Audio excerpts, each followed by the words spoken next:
É com alegria e satisfação que cumprimentamos os nossos amigos e irmãos do portal Escola Dominical, com a gloriosa paz de nosso Senhor e Salvador Jesus Cristo.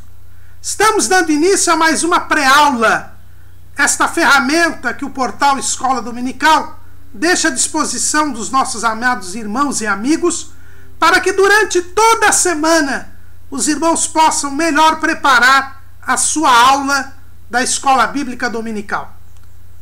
Vejam esta pré-aula, estudem a revista da Escola Bíblica Dominical, que é comentada neste trimestre pelo pastor Elienay Cabral, lá de Sobradinho, no Distrito Federal. Vejam os subsídios que nós colocamos no site do portal Escola Dominical. Também vejam os links de outros estudos, de outras videoaulas que nós disponibilizamos no Facebook, no Twitter e no LinkedIn do portal Escola Dominical. E, ao término da semana, assistam a aula ao vivo, diretamente da Assembleia de Deus, Ministério do Belém, aqui na sede em São Paulo. Uma aula interativa, ao vivo, onde os irmãos poderão elucidar suas últimas dúvidas e, assim, possam ministrar ou receber uma ótima aula no domingo, na Escola Bíblica Dominical. Sim, porque todos esses subsídios não substituem a Escola Bíblica Dominical, que é a igreja ensinando e evangelizando, cumprindo assim as suas duas principais missões na face da terra. Esse trimestre nós estamos estudando Filipenses, a humildade de Cristo como exemplo para a igreja. E nós vamos estudar hoje a lição de número 8, a suprema aspiração do crente. Nós estamos estudando o capítulo 3 da Epístola aos Filipenses, que é a epístola, uma das epístolas da prisão. E nós já estudamos que o capítulo 3 nos fala a respeito da parte prática, ou seja, Paulo dá ensinamentos a respeito da conduta, do agir do cristão. Depois de ter mostrado o que é a vida cristã na parte dogmática, ele agora mostra como na prática, no dia a dia, nas atitudes, nas ações, os crentes de Filipos poderiam aplicar estes ensinos a respeito da vida cristã. O título da nossa lição diz: a suprema aspiração do crente. A palavra aspiração, no dicionário, significa o desejo profundo de atingir uma meta natural ou espiritual. Um sonho, uma ambição. Esse é o significado do dicionário. A palavra aspiração tem como raiz espir, que quer dizer espírito. E aspiração vem de adspir. Ad quer dizer um alvo, para, uma direção. Então a aspiração é uma direção de um desejo. É algo que nós desejamos alcançar, que nós desejamos atingir. Então, o alvo, o objetivo, a finalidade do crente. E o crente, o que ele quer? O crente, ele é crente, como dizia o saudoso irmão Manuel Clóvis Machado, que era um dos mais antigos diáconos da igreja do Belenzinho. Ele sempre dizia que ele tinha mais de 70 anos de crente, mas ele tinha o mesmo desejo do primeiro dia de crente, que era ir para o céu. O desejo do cristão é ir para o céu. Esse é o desejo do crente. Eu sou crente para ir para o céu, porque eu quero viver eternamente com o Senhor. E é isto que o apóstolo Paulo vai nos ensinar nesta passagem hoje da Epístola aos Filipenses. Como vimos na lição anterior, Paulo diz que o crente ele é justificado pela fé. Nós temos que buscar a justiça que vem pela fé, a justiça que vem de Deus. O apóstolo Paulo disse isso no capítulo 3, no versículo 9. E seja achado nele, não tendo a minha justiça que vem da lei, mas a que vem pela fé em Cristo, a saber, a justiça que vem de Deus pela fé. A justiça que vem de Deus pela fé. Mas esta justiça que vem de Deus pela fé é apenas o início da nossa vida cristã. É algo necessário, indispensável, mas é insuficiente. A vida cristã, ela se inicia pela fé. A caminhada do salvo começa pela fé. É o que diz ali o escritor aos Romanos, o próprio Paulo, né? Escrevendo aos Romanos, ele diz assim no capítulo 5, versículo 2: pelo qual também temos entrada pela fé a esta graça. Então, a fé é a entrada, é a porta de entrada do caminho da salvação. Eu preciso ter fé. Sem fé é impossível agradar a Deus. Sem a fé, que é um dom de Deus, eu não sou salvo. Mas a fé é apenas o início desta jornada, desta caminhada. É isto que Paulo está querendo dizer aqui aos crentes de Filipos. Ele diz, olha, quando eu creio em Cristo, eu sou achado nele. Eu entro no corpo de Cristo. Eu passo a pertencer à igreja, esta geração eleita, sacerdócio real, a nação santa. Eu abandono as trevas e venho para a luz. Eu abandono o caminho largo e venho para o caminho estreito. A fé me dá entrada nesta graça. Mas é apenas o começo. É apenas o início. É, como diz Jesus, o novo nascimento. Quem não nascer de novo, disse Jesus para Nicodemos, não pode ver o reino de Deus. Mas eu não quero só ver o reino de Deus. Eu quero entrar no reino de Deus. E para isso há toda uma jornada, há toda uma caminhada. É isso que o apóstolo Paulo está dizendo. Olha, a fé é o primeiro passo, indispensável, mas não é o alvo, não é o término, não é o fim, é apenas o começo. E qual é o fim? O apóstolo Paulo indica. No capítulo 3, versículo 11 de Filipenses, ele diz, para ver se de alguma maneira posso chegar à ressurreição dos mortos. O alvo de Paulo era a ressurreição dos mortos. Era isto que ele esperava chegar. Era este o alvo. É por isso que ele diz, olha, uma coisa faço, e é que esquecendo-me das coisas que atrás ficam, avançando para as que estão diante de mim, prossigo para o alvo, pelo prêmio da soberana vocação de Deus em Cristo Jesus. Paulo tinha uma meta, um desejo de atingir esta meta. E qual era a meta de Paulo? A ressurreição dos mortos. É este o alvo de Paulo. Mas o que Paulo queria dizer com esta ressurreição dos mortos?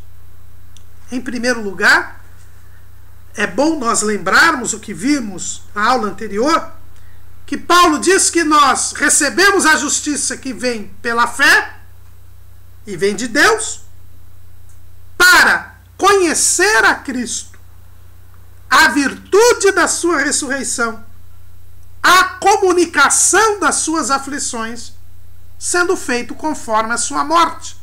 É o que está no capítulo 3, versículo 10 de Filipenses. Então, quando eu entro pela fé nesta graça, eu entro para ter uma nova vida. Porque eu não vivo mais para mim, eu vivo para Deus. E nesta vida para Deus, eu tenho que conhecer a Jesus. Ou seja, ter intimidade com Ele.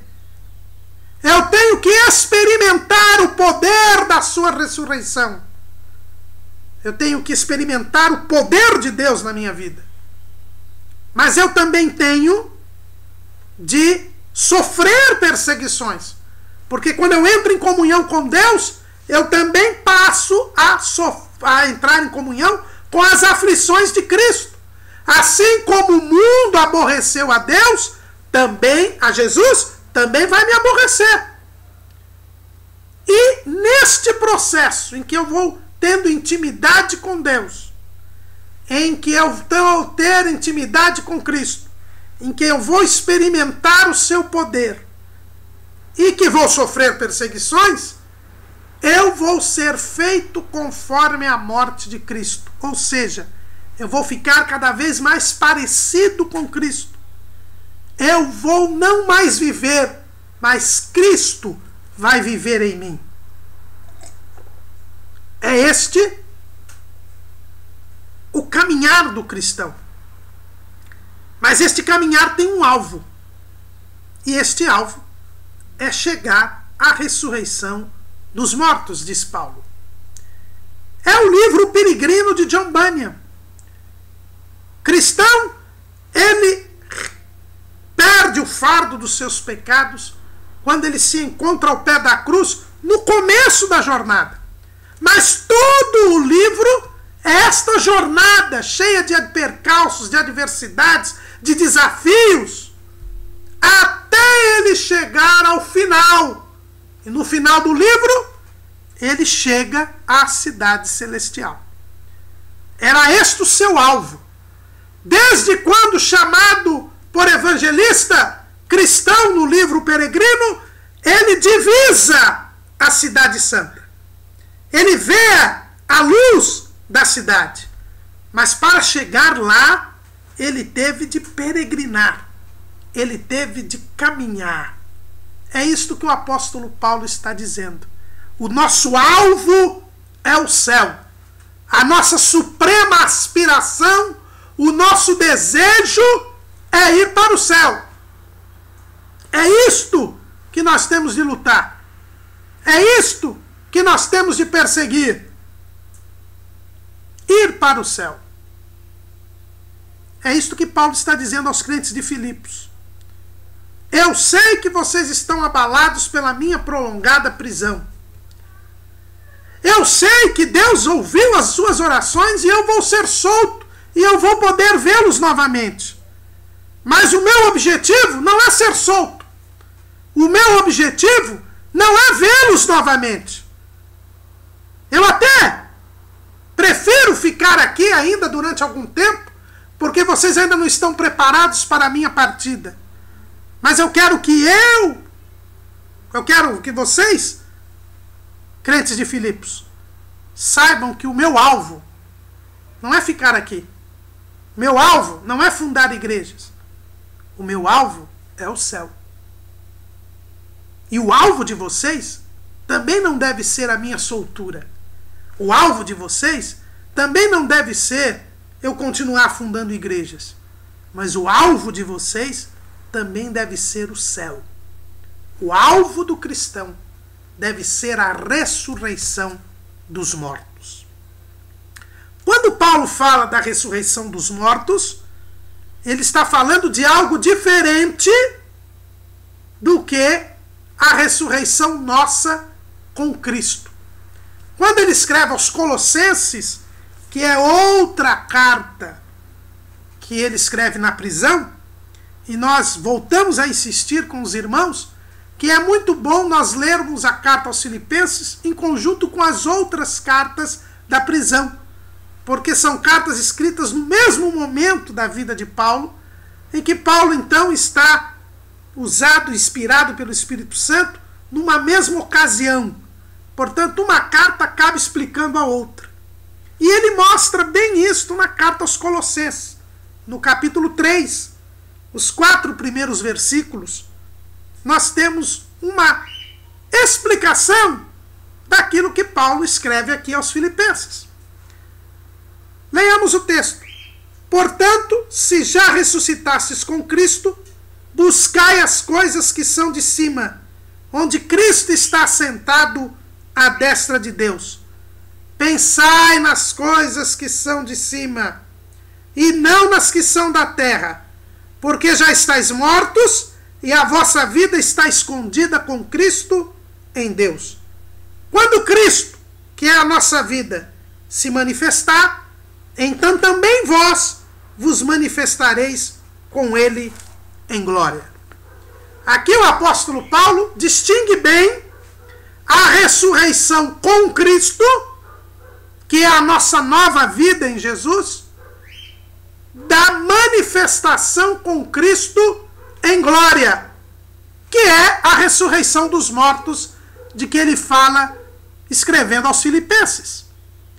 Quando nós nascemos de novo, quando nós cremos em Jesus, nós morremos para o mundo e vivemos para Deus. Isto é simbolizado no batismo das águas. O próprio Paulo, escrevendo aos Romanos, no capítulo 6, ele diz assim: ou não sabeis, versículo 3, ou não sabeis que todos quantos fomos batizados em Jesus Cristo, fomos batizados na sua morte? De sorte que fomos sepultados com ele pelo batismo na morte, para que, como Cristo ressuscitou dos mortos pela glória do Pai, assim andemos nós também em novidade de vida. Porque se fomos plantados juntamente com ele na semelhança da sua morte, também o seremos na da sua ressurreição. Sabendo isto, que o nosso homem velho foi com ele crucificado, para que o corpo do pecado seja desfeito, para que não sirvamos mais ao pecado. Porque aquele que está morto está justificado do pecado. Ora, se morremos com Cristo, cremos que também com ele viveremos. Então aqui Paulo, ele mostra todo o simbolismo do batismo das águas. O batismo nas águas é uma confissão pública que nós falamos ao mundo, à igreja e a Deus, de que nós morremos para o mundo e agora nós vivemos para Deus. Essa é a ressurreição com Cristo, de que diz o Paulo aos Colossenses. Nós, quando cremos em Jesus, entramos no caminho da salvação. Morremos para o mundo. Voltando ao livro Peregrino, cristão abandonou a cidade da perdição. Ele morreu para eles. E agora começa uma nova jornada, uma nova vida. Nós somos salvos em Cristo Jesus e estamos agora andando em novidade de vida. Uma vida separada do pecado. Uma vida em que nós nos aperfeiçoamos a cada dia. Esta é a ressurreição com Cristo. É a nova vida em Cristo Jesus. É por isso que quem está em Cristo, nova criatura é. As coisas velhas passaram, eis que tudo se fez novo. Mas é só o começo. Quando nós morremos para o mundo, imergimos na água, dizemos que fomos sepultados como Jesus foi sepultado. E quando nós emergimos da água, nós agora somos uma nova criatura. O homem velho foi crucificado. Nós agora vivemos para Deus. Vivemos pela fé. Mas esse não é o nosso alvo. Qual é o nosso alvo? Paulo diz, ainda escrevendo aos Colossenses, nós passamos pela nova vida a buscar as coisas que são de cima. Nossa vida está escondida em Cristo. Mas quando Cristo se manifestar, então nós nos manifestaremos com Ele em glória. Então, uma coisa é a ressurreição com Cristo, que é a nova vida. Uma coisa é nós passarmos a viver para Deus neste mundo. Mas o nosso alvo, esta vida com Deus, tem um alvo, tem um fim, tem um objetivo, tem uma aspiração. Qual é? A manifestação com Cristo em glória. É esta ressurreição dos mortos de que diz o apóstolo Paulo. Nós esperamos ser glorificados. E é esta glorificação que nós estamos perseguindo, que nós estamos buscando e que ocorrerá no dia do arrebatamento da igreja. Paulo, na sua primeira carta, lá em 1 Tessalonicenses, no capítulo 4, ele já dizia a respeito disso. Quando ele falava com os Tessalonicenses, ele diz assim: porque se cremos que Jesus morreu e ressuscitou, assim também aos que em Jesus dormem, Deus os tornará a trazer com ele. Versículo 16 do capítulo 4 de Tessalonicenses, 1 Tessalonicenses. Porque o mesmo Senhor descerá do céu com alarido, e com voz de arcanjo, e com a trombeta de Deus. E os que morreram em Cristo ressuscitarão primeiro. Depois nós, os que ficarmos vivos, seremos arrebatados juntamente com eles nas nuvens, a encontrar o Senhor nos ares, e assim estaremos sempre com o Senhor.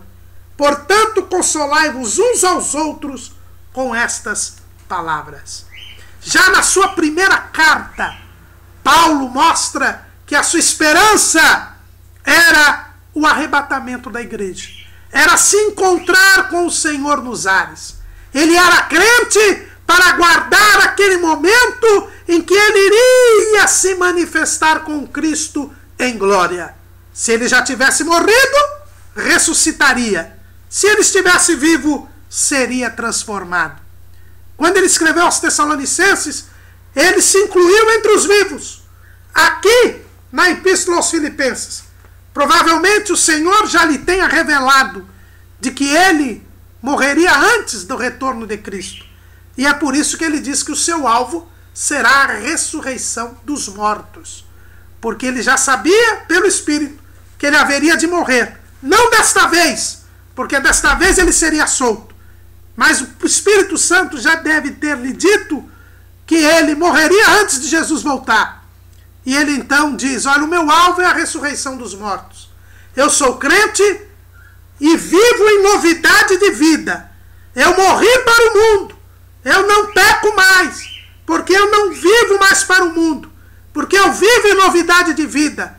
Eu morri para o mundo e ressuscitei com Cristo. Não sou mais eu quem vivo, mas é Cristo que vive em mim. Mas não é este o meu alvo. O meu alvo é me manter vivendo para Deus até aquele dia em que eu vou me manifestar com Ele em glória. Era esta a esperança do apóstolo Paulo. Mas não era só do apóstolo Paulo. O apóstolo Pedro também tinha esta esperança. Olha o que ele diz no capítulo 3, versículo 13 da sua segunda carta. Mas nós, segundo a sua promessa, aguardamos novos céus e nova terra em que habita a justiça. Pelo que, amados, aguardando estas coisas, procurai que dele sejais achados imaculados e irrepreensíveis em paz. Pedro não esperava nada nesta vida. Ele aguardava novos céus e nova terra onde habita a justiça. Mas não era só Paulo nem só Pedro que tinham esta esperança. O apóstolo João também tinha esta esperança.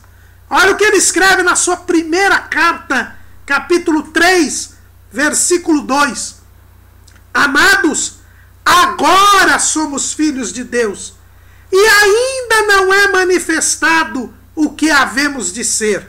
Mas sabemos que quando ele se manifestar, seremos semelhantes a ele, porque assim como é, o veremos. João diz: eu já sou filho de Deus, mas eu não estou esperando ser filho de Deus simplesmente nesta terra. Eu quero ser filho de Deus glorificado. Eu quero ver como meu Senhor é. Ainda não foi manifestado, ele ainda não se manifestou, mas eu estou esperando a sua manifestação, porque quando ele se manifestar, eu também me manifestarei com ele em glória, e assim como ele é, eu o verei. Então é um desejo de todos os apóstolos, era um desejo e é o desejo do verdadeiro crente. O crente genuíno, o crente autêntico, o crente verdadeiro, ele é crente para ir para o céu. Ele deseja o céu, ele quer o céu, ele almeja se encontrar com o Senhor nos ares. Se morrer antes, após ter ressuscitado. Se estiver vivo, após ter sido transformado. É esta a aspiração do crente. Nós temos que seguir as pisadas de Jesus. E Jesus morreu, ressuscitou, mas subiu ao céu. O crente morre para o mundo, ressuscita com Cristo, mas também quer subir para o céu.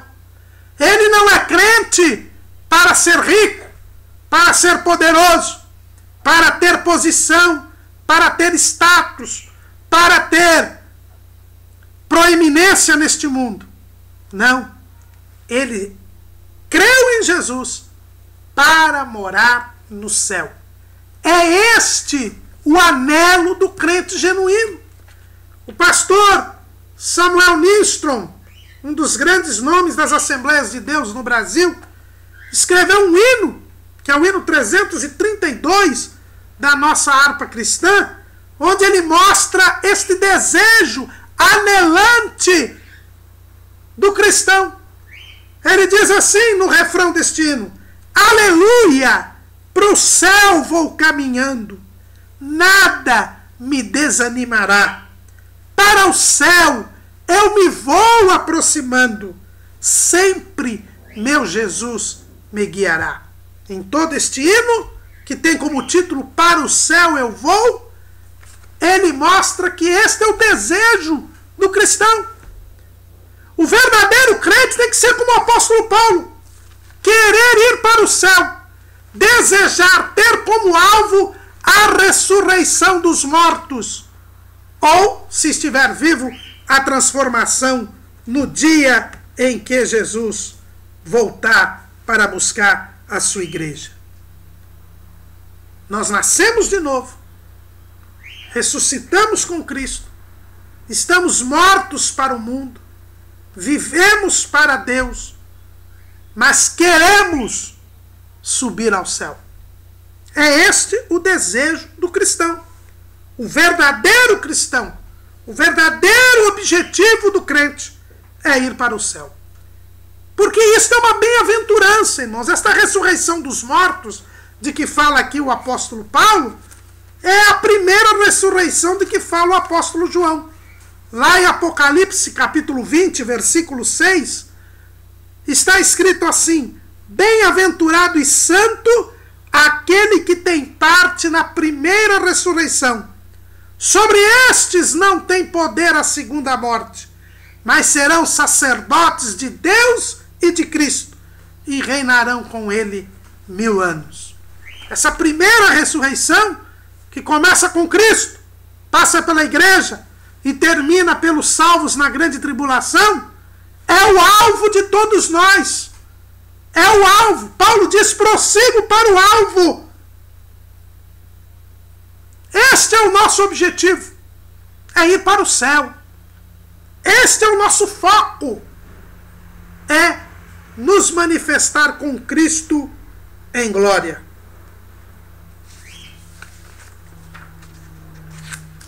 Jesus tinha esta promessa da parte do Pai. E viveu em função desta promessa. Por quê? Porque ele vivia pela fé. Quem vive pela fé, vive nesta perspectiva. Lá em Hebreus, quando nós temos os heróis da fé, quando se fala do pai da fé, que é Abraão, ele teve esta perspectiva. Leiamos lá em Hebreus capítulo 11, versículo 8.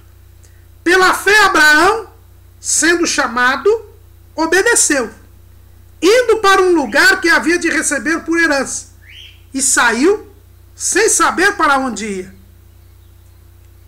Pela fé habitou na terra da promessa, como em terra alheia, morando em cabanas com Isaque e Jacó, herdeiros com ele da mesma promessa, porque esperava a cidade que tem fundamentos, da qual o artífice e construtor é Deus. Versículo 13. Todos estes morreram na fé, sem terem recebido as promessas, mas vendo-as de longe e crendo-as e abraçando-as, confessaram que eram estrangeiros e peregrinos na terra. Porque os que isto dizem, claramente mostram que buscam uma pátria. E se na verdade se lembrassem daquela de onde haviam saído, teriam oportunidade de tornar. Mas agora desejam uma melhor, isto é, a celestial. Pelo que também Deus se não envergonha deles, de se chamar seu Deus, porque já lhes preparou uma cidade. Por que Deus se apresenta para Moisés no Monte Horebe como eu sou o Deus de teu pai, o Deus de Abraão, de Isaque e de Jacó? Por quê? Porque Abraão, Isaque e Jacó tinham como alvo a cidade celeste. Eles eram apenas peregrinos nesta terra. Embora Deus lhes tenha prometido a terra de Canaã, eles não buscavam a terra de Canaã. Eles não se apegaram à terra de Canaã, mas eles buscaram uma pátria melhor, a pátria celeste.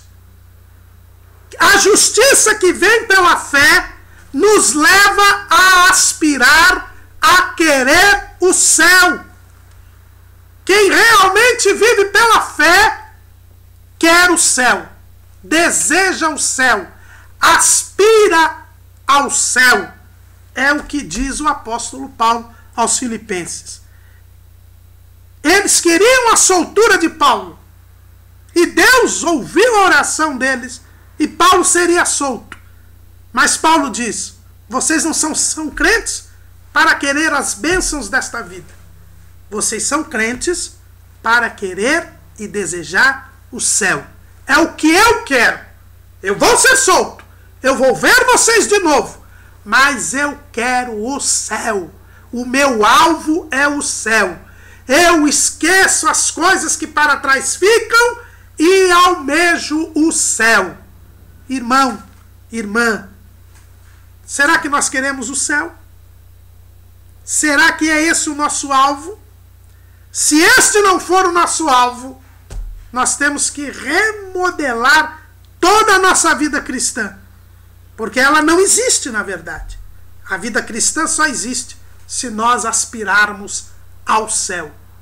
Porque é esta aspiração que nos permite seguir as pisadas de Jesus. Quando Jesus orou ao Pai, no capítulo 17 do Evangelho segundo João, vejam bem o que está escrito. Jesus falou assim, e levantando seus olhos ao céu, disse, Pai, é chegada a hora, glorifica teu Filho, para que também o teu Filho te glorifique a ti. Não era só Abraão, Isaque e Jacó que viveram pela fé. Jesus também viveu pela fé nesta terra. Ele almejava a glorificação por parte do Pai. Olha o pedido de Jesus na oração sacerdotal. Pai, glorifica teu Filho. E é por isso que Jesus enfrentou tudo o que enfrentou. Porque confiava que o Pai me glorificaria. É o que está escrito lá em Hebreus, capítulo 12, versículo 2. Olhando para Jesus, autor e consumador da fé, o qual, pelo gozo que lhe estava proposto, suportou a cruz, desprezando a afronta, e assentou-se à destra do trono de Deus. Por que Jesus suportou a cruz? Por que ele desprezou a afronta? Porque havia uma promessa do Pai de glorificá-lo. Se ele fosse fiel, ele seria glorificado. E é por isso que Jesus suportou a cruz, desprezou a afronta, por causa do gozo que lhe estava proposto.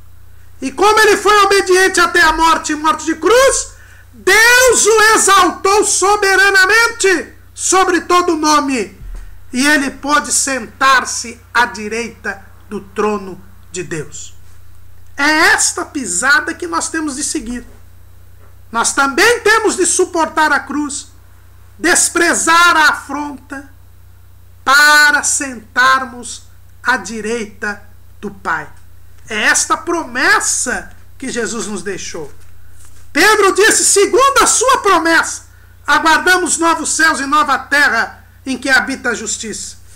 E lá na ilha de Pátimos, Jesus reitera esta promessa ao apóstolo João. Apocalipse 3:21. Ao que vencer, lhe concederei que se assente comigo no meu trono, assim como eu venci e me assentei com meu Pai no seu trono. Está prometido para mim e para você, meu irmão, a glorificação. Está prometida a glorificação para mim e para você. Mas para isso, nós temos que suportar a cruz. Nós temos que desprezar a afronta. Nós temos que nos manter separados do pecado, prosseguindo para o alvo, para alcançar a ressurreição dos mortos. É esta santificação e é esta perspectiva da glorificação que animam o cristão. E é preocupante vermos hoje em muitas igrejas, em muitos púlpitos, não se pregar nem a santificação, nem a volta de Jesus. Estas duas mensagens são fundamentais para que nós vivamos em novidade de vida e para que nós suportemos a cruz, desprezemos a afronta e alcancemos o alvo, que é a ressurreição dos mortos. Uma igreja que não prega a santificação e que não prega o arrebatamento da igreja é uma igreja que não tem consciência do que é ser crente. É o desprezo da razão de ser da vida cristã. Porque o crente tem que se santificar para ver o Senhor. E tem que saber que Jesus está próximo, está perto, está para vir. O que tem sido a vida cristã para você, meu irmão? Sem a perspectiva da volta de Cristo e sem a realidade da santificação, nós não estamos caminhando para o céu. Nós somos crentes para ir para o céu. Mas hoje, irmãos, não se cantam nem os hinos da harpa cristã que falam do céu. Dizem que é hino de velório. Irmãos, não é esta a perspectiva que Paulo nos ensina. Paulo diz, olha, eu prossigo para a ressurreição dos mortos. Meu objetivo é o céu. Tem sido esse o nosso objetivo? O verdadeiro crente pensa no céu. Como um dirigente de uma congregação aqui no Ministério do Belém, do setor do Parque São Lucas, ele costuma sempre dizer, pastor Eliseu, vamos pensar no céu, irmãos. É fundamental, porque é este o nosso alvo, é esta a nossa finalidade, é pensar no céu. Mas quando Paulo fala que o seu alvo é a ressurreição dos mortos, ele nos traz uma outra linda lição de humildade. É que ele diz, irmãos, eu estou querendo chegar à ressurreição dos mortos, este é o meu alvo, porque eu ainda não cheguei lá, eu não sou perfeito. Irmãos, Paulo, o grande apóstolo, ele diz para a igreja de Filipos, eu não sou perfeito, eu ainda não alcancei a perfeição. E quando ele escreve aos Efésios, outra carta da prisão, ele diz que Jesus coloca na igreja apóstolos, profetas, pastores, mestres e evangelistas, querendo o aperfeiçoamento dos santos. Ou seja, nenhum crente é perfeito. Nós temos que ser aperfeiçoados. E diz Paulo, capítulo 4 de Efésios, versículo 13, até que todos cheguemos à unidade da fé e ao conhecimento do Filho de Deus, a varão perfeito, à medida da estatura completa de Cristo. O alvo nosso é a perfeição. Mas a perfeição só virá na glorificação. Mas por que eu não ser perfeito, eu posso pecar? Não. Eu tenho que buscar todo dia a perfeição. É o que diz Paulo. Paulo diz assim, olha, não que já tenha alcançado a ressurreição dos mortos, ou que seja perfeito, mas prossigo para alcançar aquilo para o que fui também preso por Cristo Jesus. Paulo diz, eu não sou perfeito, mas eu busco a perfeição. O crente, ele tem que ter a noção de que ele não é perfeito. Ele tem que ser santo. E o santo tem que ser aperfeiçoado. É por isso que Jesus coloca os dons ministeriais na igreja. E eu tenho que buscar a estatura completa de Cristo. Eu tenho que buscar ser varão perfeito. Mas eu não sou perfeito. Se eu não sou perfeito, eu não posso exigir a perfeição de ninguém. Eu costumo dizer que o diabo coloca os óculos da perfeição em muitos crentes. E os crentes começam a perceber que todos que estão à sua volta na igreja são imperfeitos. E por causa disso abandonam a fé, abandonam a Cristo. Mas irmãos, não tem ninguém perfeito. Nem Paulo era perfeito. Ele diz que ele prosseguia, ele buscava a perfeição.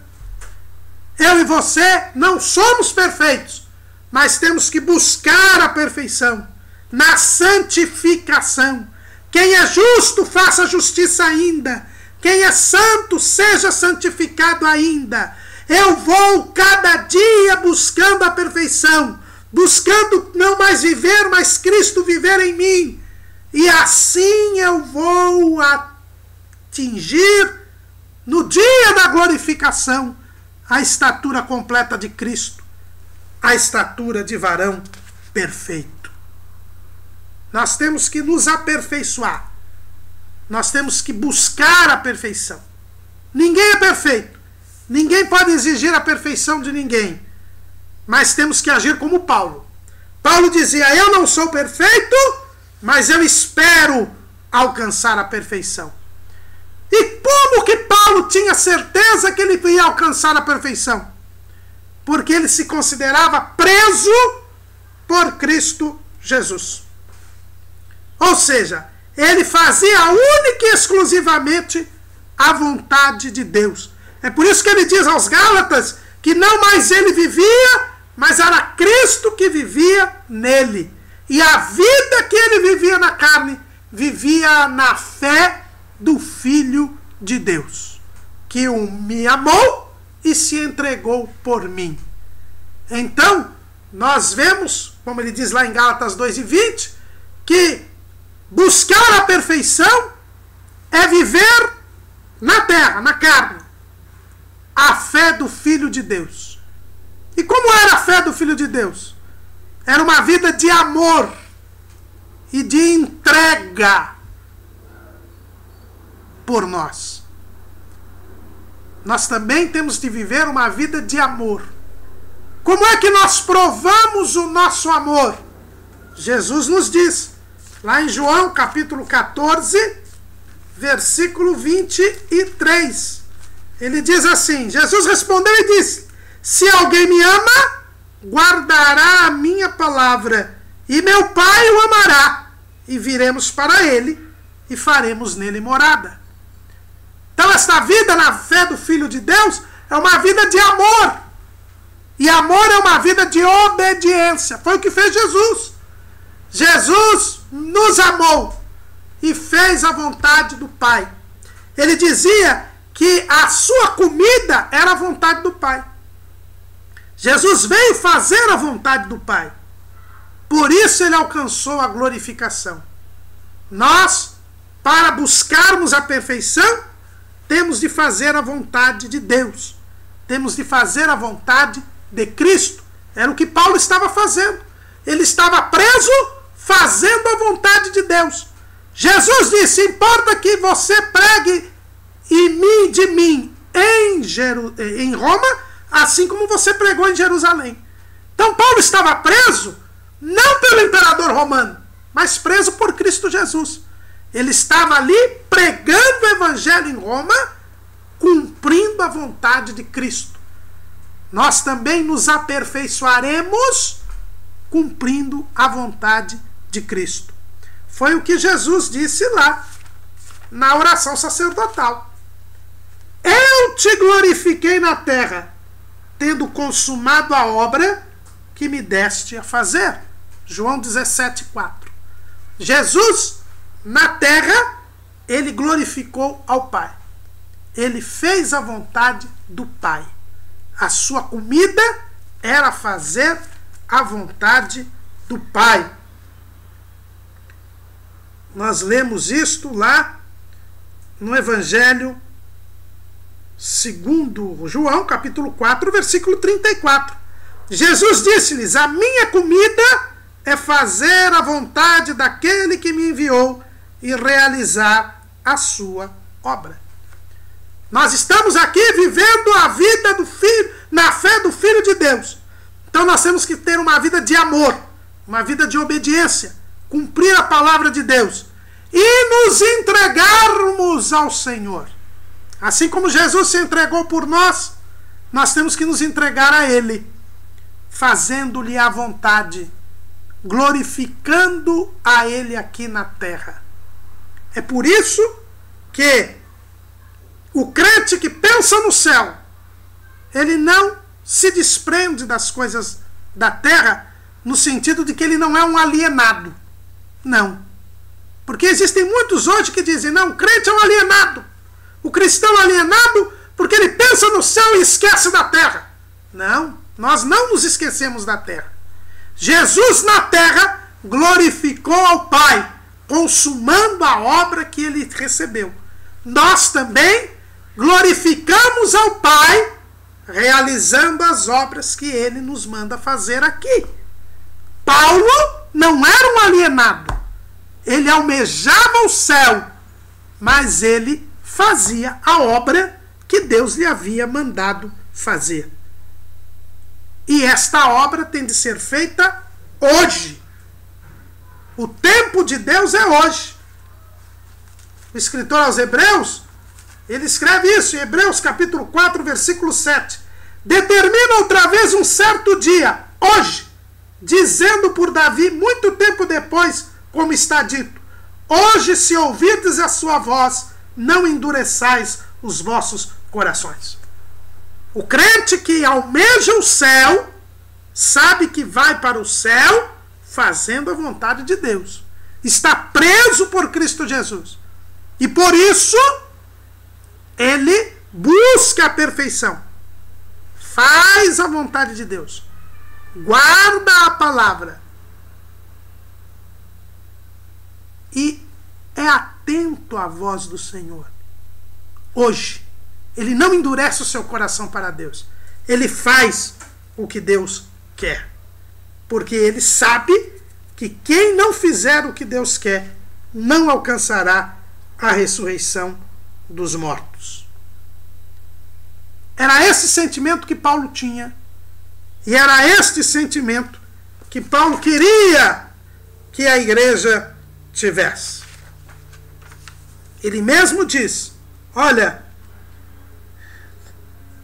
pelo que todos quantos já somos perfeitos, sintamos isto mesmo.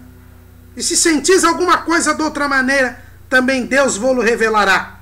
Mas naquilo a que chegamos, andemos segundo a mesma regra e sintamos o mesmo. O que Paulo sentia, ele queria que os crentes de Filipos também sentissem.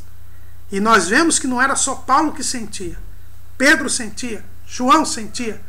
Todo salvo em Cristo Jesus tem este sentimento. Você é crente para ir para o céu?